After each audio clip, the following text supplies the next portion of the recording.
Au nom du Père et du Fils et du Saint-Esprit. Amen.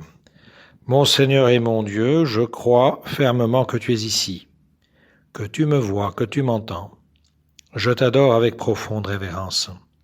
Je te demande le pardon de mes péchés et la grâce de faire avec profit ce moment de prière. Ma Mère Immaculée, Saint Joseph, mon Père et Seigneur, mon ange gardien, intercède pour moi. J'ai découvert cette semaine une scène étonnante du cinéma américain. Elle vient du film Matrix, sorti en 1999. On y voit un homme, M. Anderson, enfermé dans une salle d'interrogatoire où deux agents semblent vouloir l'interroger. Aucune musique, aucune parole, mais plusieurs gestes. Un dossier qui tombe, une chaise qui bouge, le silence est pesant. L'effet artistique cherche à donner un poids substantiel à la première parole prononcée. C'est un peu comme l'Évangile d'aujourd'hui. Alors que toute la foule est suspendue à ses lèvres, alors que Jésus a déjà guéri de nombreuses personnes par une simple parole, il déploie là tout un protocole, pas très à la mode Covid d'ailleurs, avant d'enfin prononcer la parole qui change tout.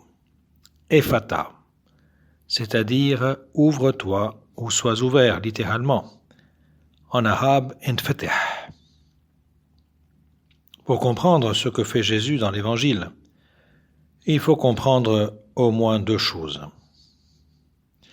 D'abord, que les gestes de puissance qu'il accomplit ne sont pas d'abord destinés à la foule, puisqu'il prend bien soin de mettre le sourd-muet à l'écart. Tout est fait de telle sorte que nous puissions comprendre de nous-mêmes ce que signifient ces guérisons. Si Jésus met les doigts dans les oreilles du sourd, c'est pour qu'il puisse entendre la parole de Dieu. Figurez-vous que ce geste un peu incongru, vous l'avez tous vécu un jour au jour de votre baptême, quand le prêtre, vous signant les oreilles, a dit « Ephata », c'est-à-dire « ouvre-toi ». Le Seigneur a fait entendre les sourds et parler les muets, qu'il te donne d'écouter sa parole et de proclamer ses louanges pour la gloire de Dieu le Père. Ce qu'il s'agit d'entendre quand Jésus ouvre les oreilles, ce n'est pas le dernier tube de l'été. Ce qu'il nous faut entendre, c'est la parole de Dieu, Jésus lui-même. Voilà pourquoi le Christ ouvre nos oreilles. Dans le second tome du Seigneur des Anneaux, intitulé Les Deux Tours, on peut entendre cette phrase prononcée par Gandalf le Blanc. « Attendez ma venue aux premières lueurs du 5e jour, à l'aube, regardez à l'est. » C'est ce que feront Frodon et Sam, attendre, espérer la venue du Sauveur. Lorsque Jésus effectue la guérison d'un sourd-muet, il vient montrer au monde qu'il est ce Sauveur attendu, qu'il ne s'agit pas simplement d'attendre le Sauveur, mais encore de l'écouter. La première attitude spirituelle, c'est donc bien d'accueillir la parole du Christ comme une parole vivante pour nous. Parfois, nous avons les oreilles spirituelles un peu bouchées par nos idées préconçues, par nos petits plans humains. En ce début d'année, il est bon de demander un grand coup d'Esprit Saint pour nous déboucher un peu les oreilles et nous laisser toucher par le Christ.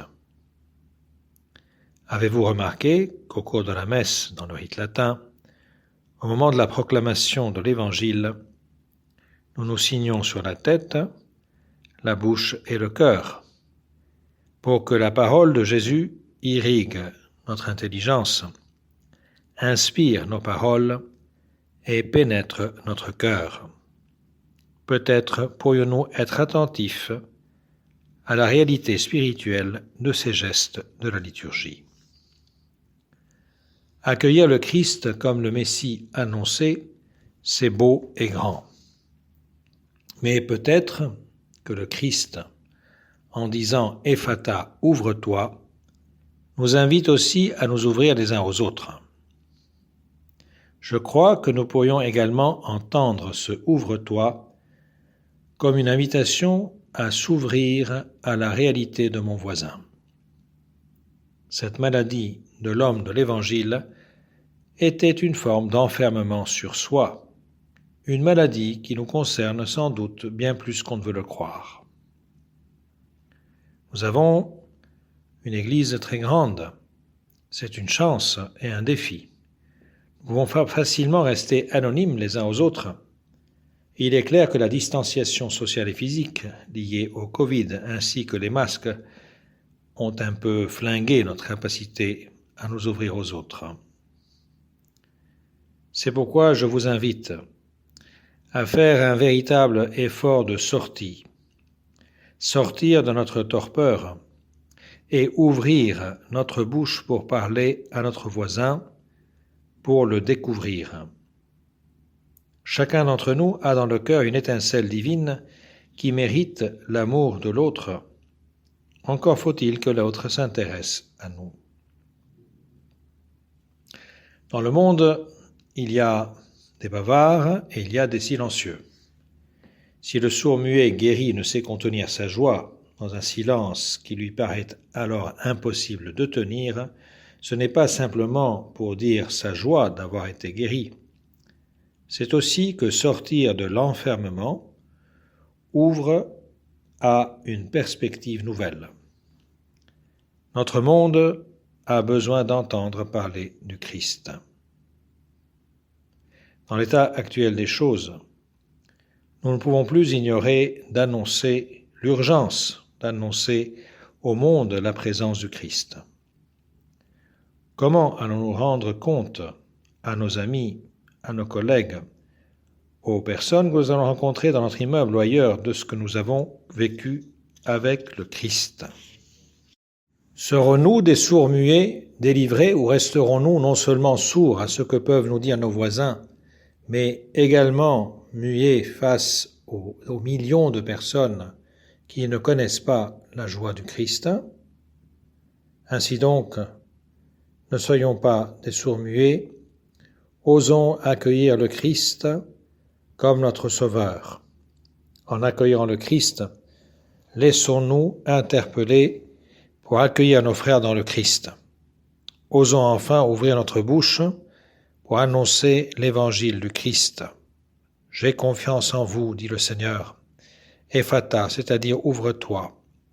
Le Seigneur a fait entendre les sourds et parler les muets, qu'il nous donne d'écouter sa parole et de proclamer ses louanges pour la gloire de Dieu le Père.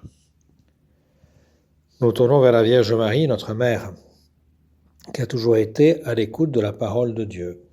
Elle méditait dans son cœur, et sans doute la Vierge Marie va être la première à aller annoncer à sa cousine Élisabeth la bonne nouvelle. Elle le fera sans aucun doute avec ses voisines, bien entendu selon ce que le Seigneur lui demandait de faire. Eh bien, demandons à la Vierge et aussi à notre ange gardien qui est toujours là pour nous suggérer des choses à faire, pour mieux comprendre la parole de Dieu et mieux la diffuser autour de nous. Je te remercie, mon Dieu, des bonnes résolutions, des actes d'amour et des inspirations que tu m'as communiquées dans cette méditation. Je te demande de m'aider à les mettre en pratique. Ma Mère Immaculée, Saint Joseph, mon Père et Seigneur, mon ange gardien, intercédez pour moi.